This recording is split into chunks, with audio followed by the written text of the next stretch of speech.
ako'y lumipas ng kadiliman ng araw.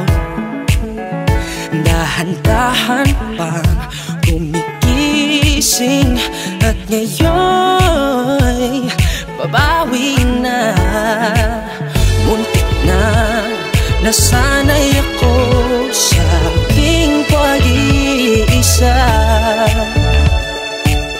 kaya nang iwanan ng bakas ng kahapon ko.